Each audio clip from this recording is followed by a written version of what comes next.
Thank you for having me. Thank you for your attention. Try not to trip myself here on this cord.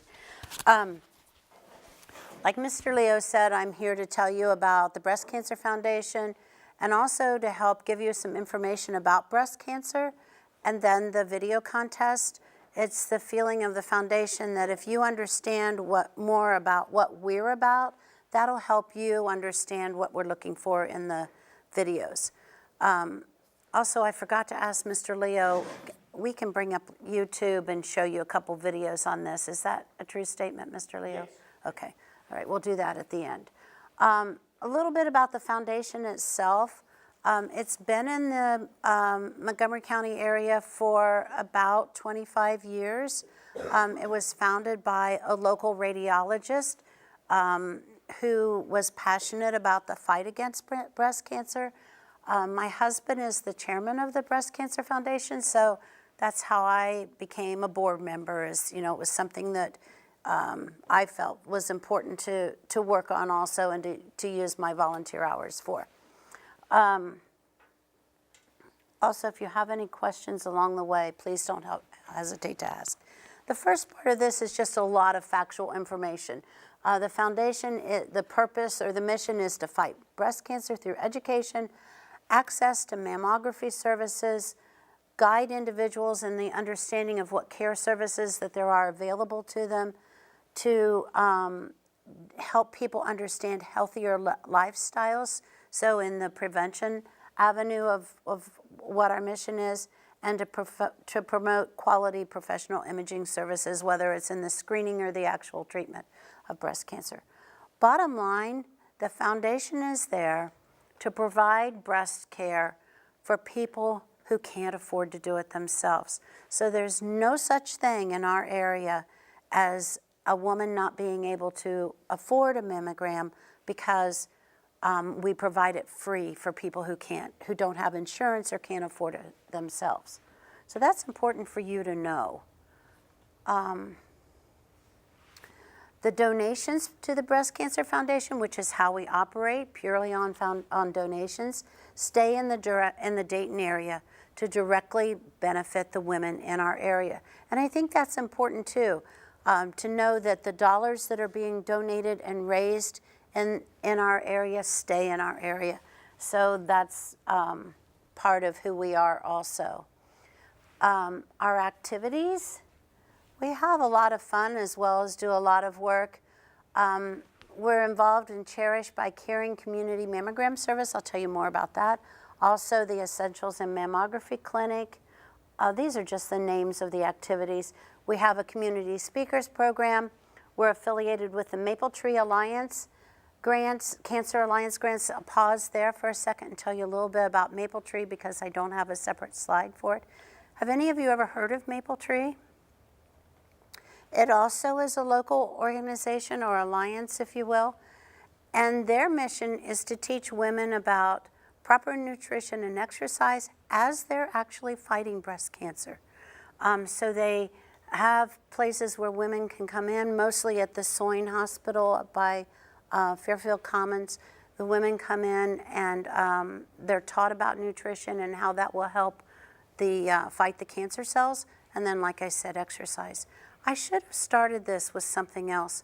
Do any of you know someone who has fought or is fighting breast cancer? Look at that. That lets you know what a big societal issue this really is. So that's why we're as active as we are, is because it is so prevalent in the United States. Other activities that we do are cancer support groups. Obviously, if those of you who have loved ones or acquaintances that are fighting cancer, you know how important that support is to them so they don't have that feeling of isolation.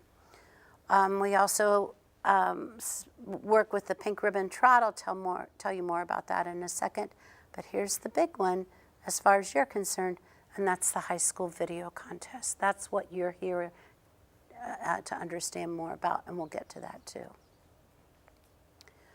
The Cherish by Caring that was on that list is as I already said, is a no cost, providing mammograms at no cost to needy individuals. And the picture that you see there, this machine here is the screening machine that takes images of the breast so that the radiologist can see if there's suspicious tissue in those images. If there is, there can be what's done on the same machine, a diagnostic image taken, and that just means a little more intensity with the rays that are used with the imaging.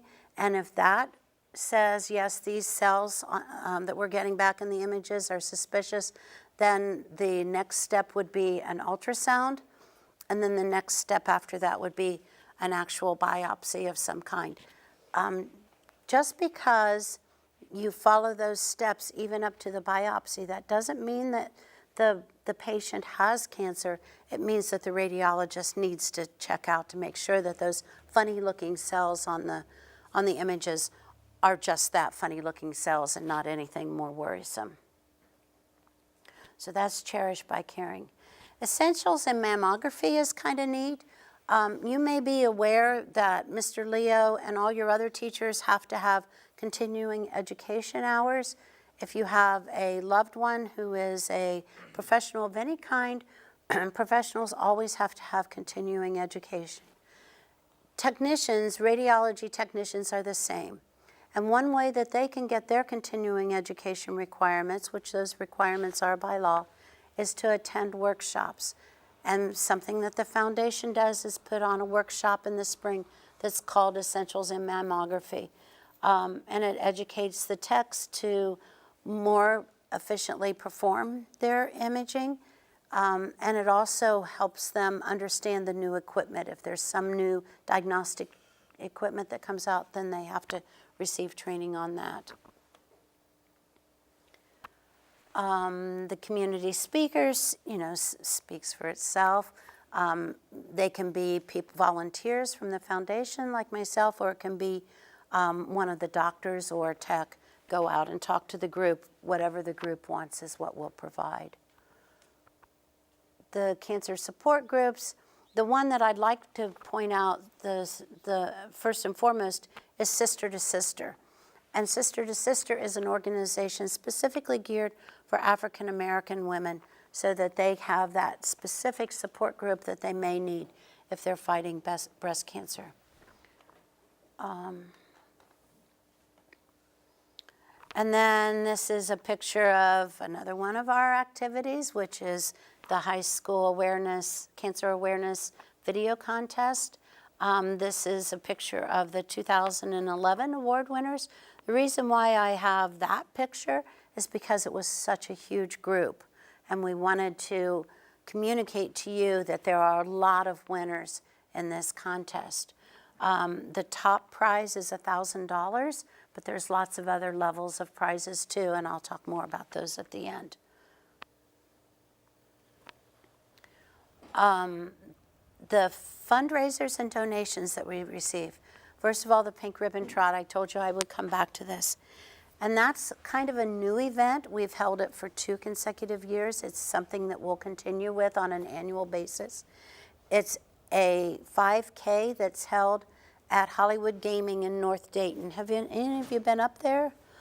It's kind of a neat little place. You, even if you're under the age of 18 or 21, can go to the racetrack and watch the races. You can't bet. That would be left up to your parents, but you can go and watch.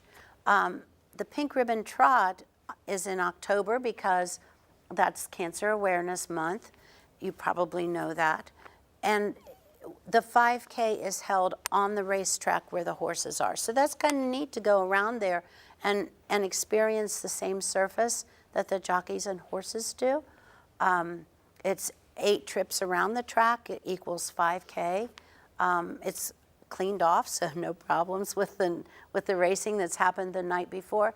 And it's just kind of a fun venue that Hollywood Gaming offered us, and we took them up on it so that we could have the 5K someplace different than what other 5Ks are and make us a little bit more outstanding. In the evening then, again, an activity that you can participate in is we have a raffle of really cool prizes that have been awarded or donated to the foundation. In my opinion, the neatest prize this past year was a hot air balloon ride. So that's something that, we try to have a donation for every year. So that's the Pink Ribbon Trot. For the Kroger donations, I don't know if you know, I didn't know until I became more involved in this, but most of the area businesses are required by their corporate offices to sponsor local charities. And we are the recipient of a lot of those dollars. Last week, Kroger's down on, let me get this right. The new one hasn't opened. The one at Sugar Creek Plaza, do y'all know where that is? Next to Kohl's in there. Called my husband on a Tuesday and said, we have a donation for you. Can you come to our event on Thursday morning? He said, sure. He went out and they handed him a check for $5,000. That goes a long way toward helping women and also letting us raise our people's awareness level of us in the community. But mostly it goes for the mammography services that I said. 2 weeks ago, my husband got a call. That donation was for $40,000. So those corporate dollars are really helpful, but of course we also depend on the community for donations through our activities and through just people who want to, donate. Dunkin' Donuts employee donation is something that the Dunkin' Donuts down on Far Hills in Centerville does. Once a year, they designate a weekend. They put a little sign up and let their customers know that all their tips that weekend are going to be donated to the Breast Cancer Foundation. That money in amount doesn't compare to the $5,000 or $40,000 that I mentioned, but the heart and caring spirit that demonstrates means a lot, just as much to the foundation as the other larger amounts do. Pints, Putters, and Pink Balls golf event, which is kind of hard to say, is a golf event at the Steve Madden Golf Course. And they, again, a number of years ago, 5 or 6 years ago, called and said, we'd like to sponsor an annual Saturday golf outing. They totally set it up. They totally take care of everything. And the people who register, all that money is donated. And it's just a fun afternoon for the people who participate. And then we're the recipients, again, of a lot of community support.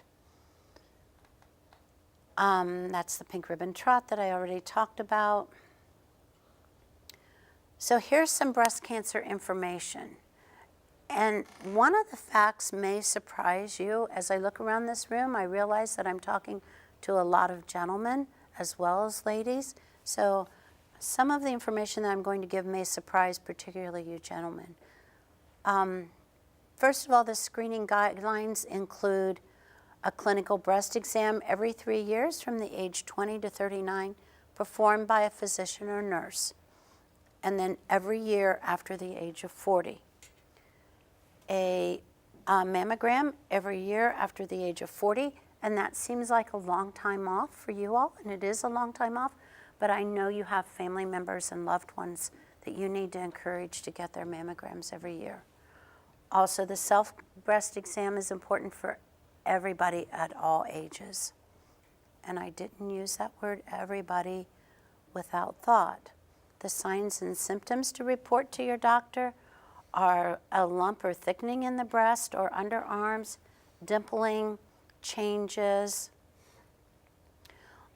discharge, redness, ridges. Those are all signs and symptoms that need to be checked out.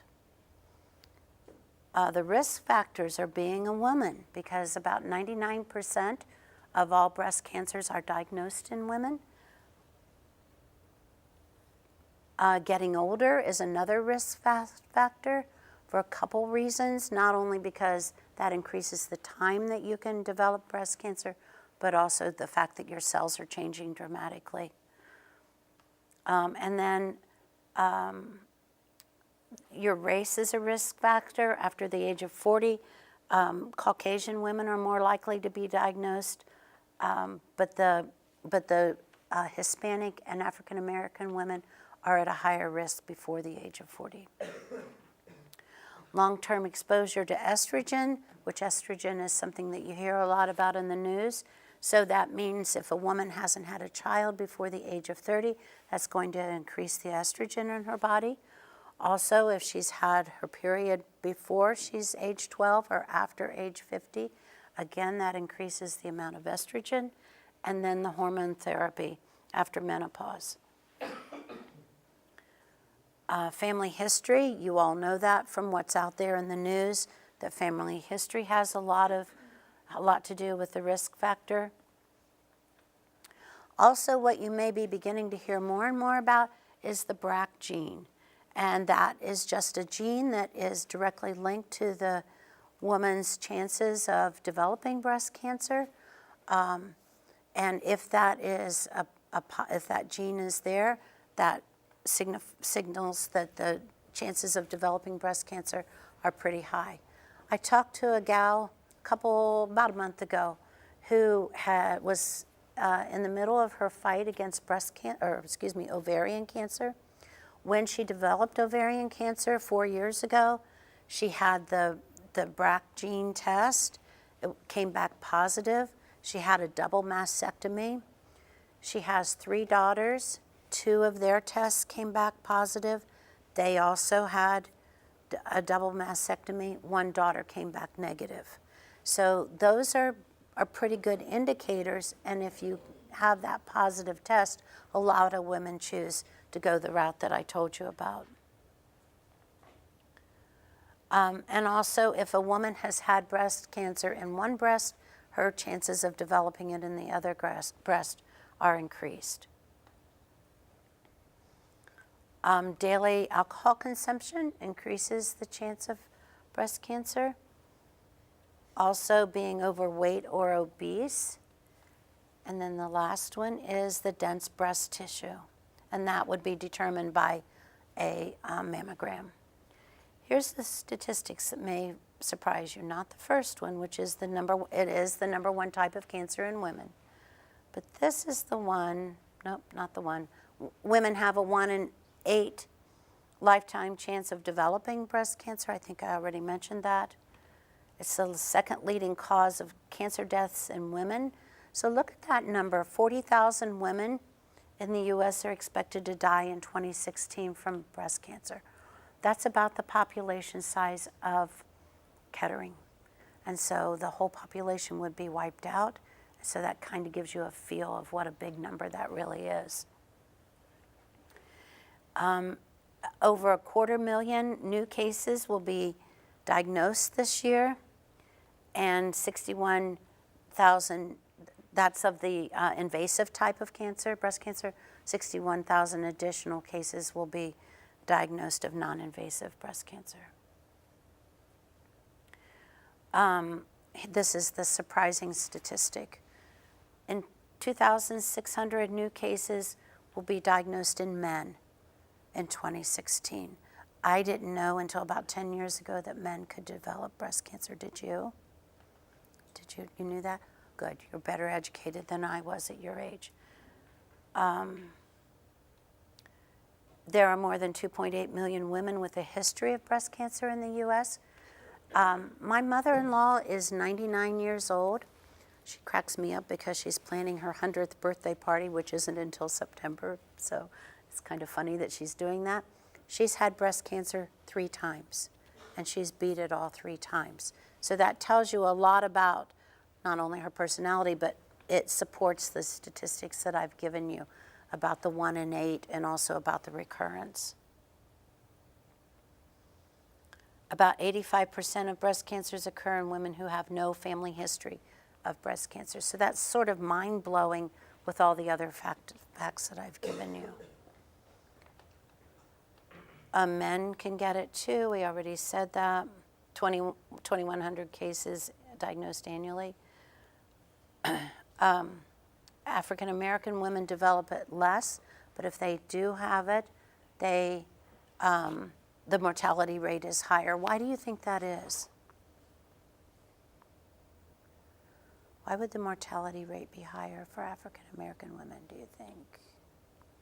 Any ideas? Because they don't really have screenings over in Well, you're exactly right. We're talking about the United States, though. Which doesn't that raise a worrisome problem for other people around the world who don't have access to the health care that we do? So you raise a valid point. What do you think? Could have something to do with the fact that statistically speaking, African Americans live in lower class communities, Yes. so they have less access to the healthcare. Absolutely. Middle class communities do. Perfectly said. Voila, the Breast Cancer Foundation. That's why we're there, is to support people who don't have access, but we don't know about everyone either. So statistically across the country, that's an unfortunate statistic. So I'm not here to scare you. I'm not here to do anything other than to raise your awareness level. And that's why a few years ago, when we had this idea of the video contest, we thought, who do we need to target in our population? And that is you. You are the young people, so you're the ones that need to take this message out. People will listen to you, and you're the ones who need to live this life of healthy living that I've already explained. So this is an important topic, and you can make a difference in women's and men's lives. In the past, people from 15 different countries viewed the video entries. So you have to ask yourself, how many lives did that save? And I've had countless moms and aunts and friends and so on come up to me and say, a couple years after their student was in the video contest, that the actions of their loved one participating in the video contest encouraged them to go get a mammogram. They were diagnosed positive, and so they were able to, with that early detection, they were able to win the fight that they had against breast cancer. So people do listen to you when you're saying things, and people will watch your videos. And I'll get more into the YouTube component of this in a few minutes. It's not about winning. Now, I'm not so silly as to think that money isn't pretty enticing, but it really isn't about winning. It's about helping others in your family, your school, your community, and beyond. So when the year that we had people from 15 different countries viewing those videos, we were thrilled that message was getting out. And then I think back to your comment that you made a little bit ago.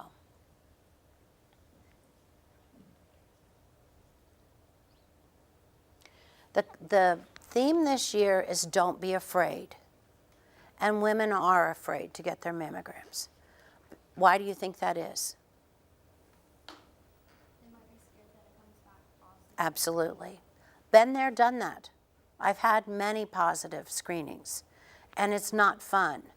One of the breast centers that I used to go to, when they called with a result that needed checking out, they would call, and if you weren't home, they would leave the message, "This is Mrs. White. I need you to call the breast center." The minute I heard that Mrs. White, I knew that was code, so that when I called back in and asked for Mrs. White, for them, that triggered sending me to a specific desk for them to talk to me about coming in for it. That's bone chilling. You know what I mean? I've had to go back for the diagnostic. I've had to go back for the ultrasounds. I've had to go back for the needle biopsy. All of that's been negative, but it is scary. And we need for women to get over that.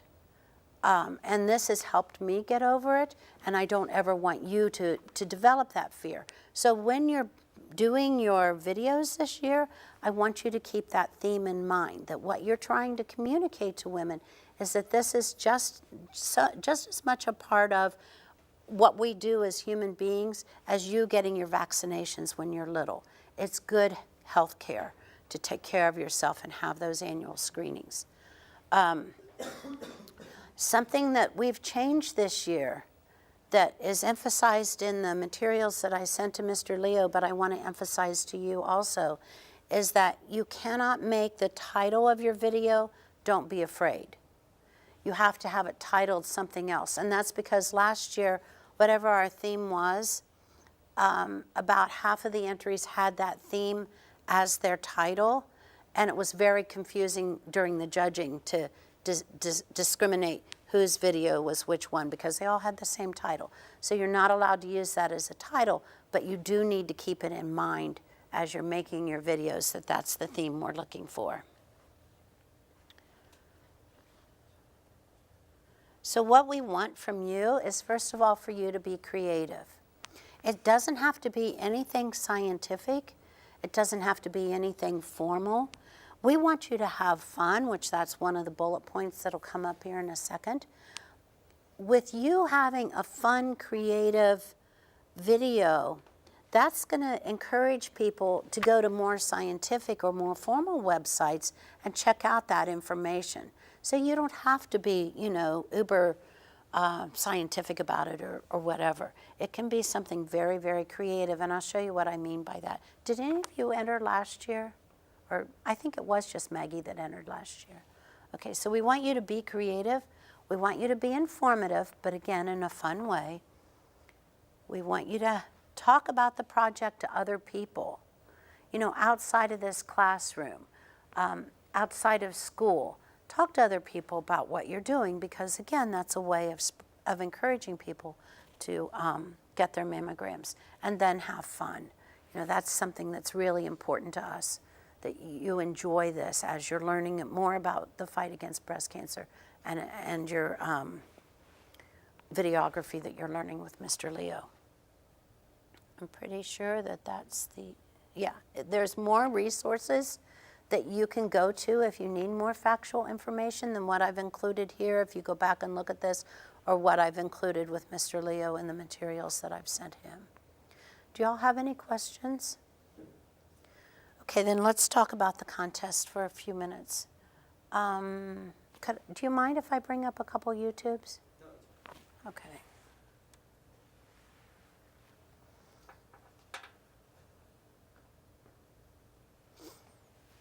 I'll let you do it.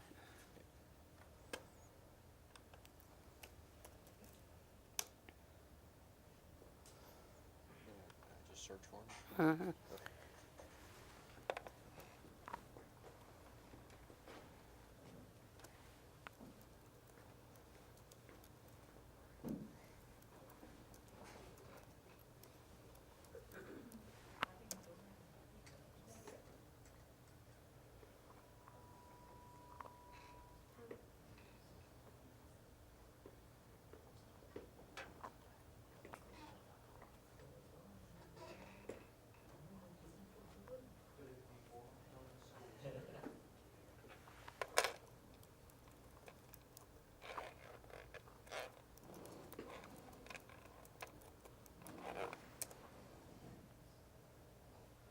Oh, here we go.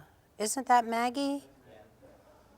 I thought it was. 47 when I was diagnosed. I was 68 years old. I was 17 when I was first tested.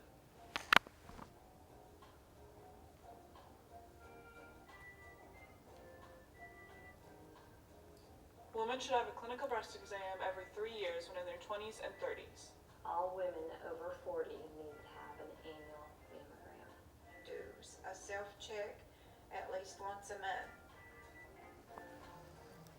Okay, lots of information in that one that I want to share with you. First of all, Maggie had other people other than students in her video, which was fine. You will have forms for them to fill out, giving us permission to upload the video to YouTube, and that's perfectly all right to do. Those forms are just consent forms for them to be broadcast like that. You can't have anybody have anything that says Kettering or Fairmont on their shirt. Even the Sinclair makes me nervous because that's an identifier that might not, that might make you stand out in a way so that the judges could figure out, who was doing this. So don't wear anything that identifies any school, particularly Fairmont or particularly Kettering. And that goes for the people outside of the school that you would have in your video too. What else did Maggie do there? At the end, did you notice that black slide? You have one similar to that this year. It isn't black, I think it's pink and blue, that you need to put at the end of your video. Also, we increased the length of time that the video can be. It was 30 seconds last year. We've increased that to 45 because we felt like people were, thank you, were rushing too much. And so, you know, that's why we increased the time. It usually pops right up for me, and I'm not sure. I pulled it up a couple different times, and it was fine. It's weird. It's like, because the whole channel usually comes up. Right. What's the website for The Miami Valley Communications. Is that what you mean? No, doesn't the task force have a site? It does, but they're not on there. The task force doesn't exist anymore. It's just the foundation. Oh, I used to go to their website, and then there was a link to take Yeah, the whole channel video. it doesn't this year. Okay. The process is that you'll submit your videos by the end of January. That weekend, I think the date is January 27th. That weekend, a few of us on the foundation board and some people from the Miami Valley Communications Council will sit down and make sure that you haven't broken any of the rules. Not judging them at all, just making sure that you have proper spelling, the thing about the schools, that all your paperwork is there. And that's the first screening, no pun intended, that your video will be subjected to. As long as all the requirements are met,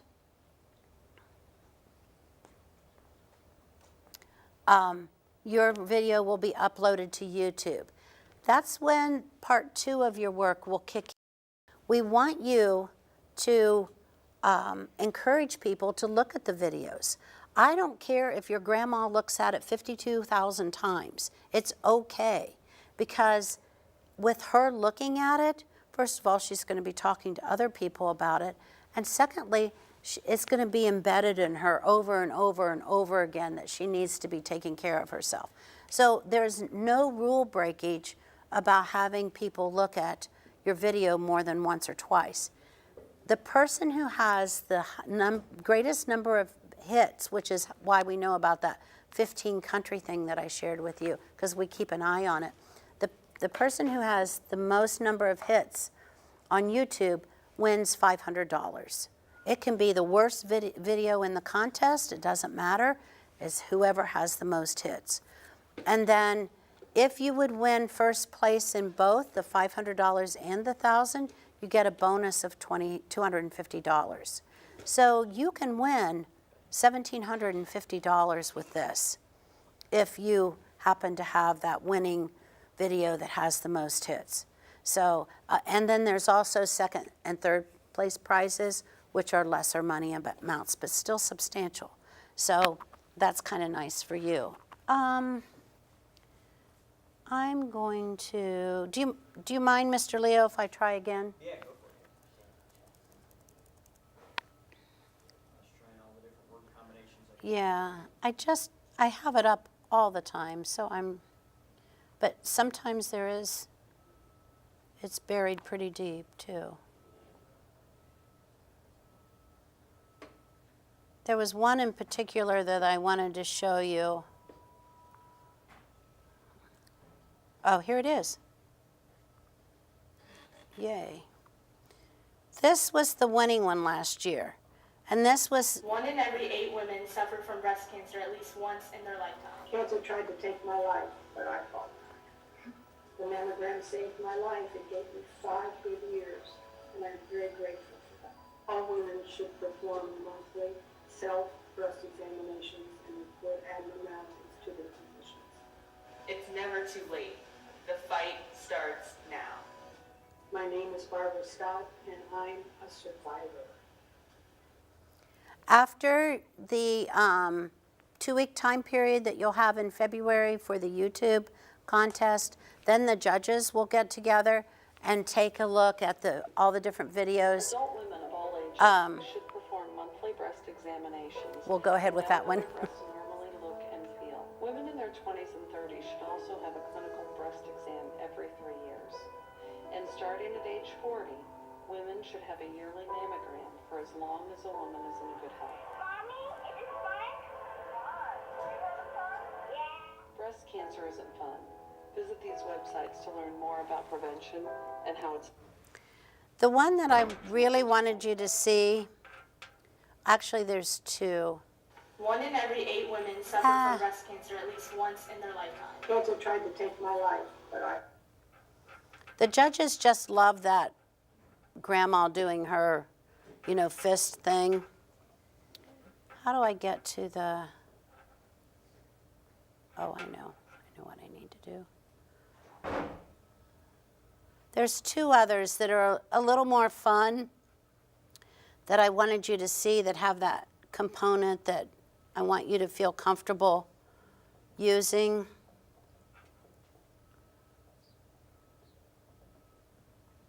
This one is the Red Ribbon Wrappers.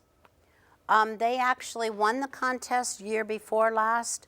Last year they came in second or third. I think third. I think Maggie was second. To get checked out, a yearly mammogram at 40 to help with doubts. A clinical breast exam every 3 years, starting at 20 years old. Then every year after 40, yeah, cause you gotta be bold. But hey, no matter what your age, do a self-exam around that rib cage. You gotta perform this exam just once a month. If you find something, tell someone, no reason to front. And if you catch it early, it can turn out great. Just remember one thing, it is never too late.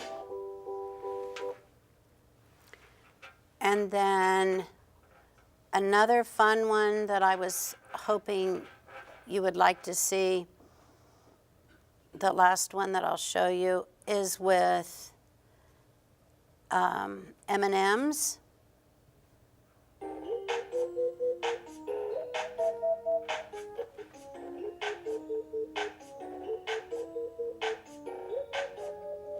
I think I accidentally cut that short, but you get the point. You can do anything with this. Be creative, you know, do your own thing, put your personality into it, and, you know, go with it. Do you have any questions?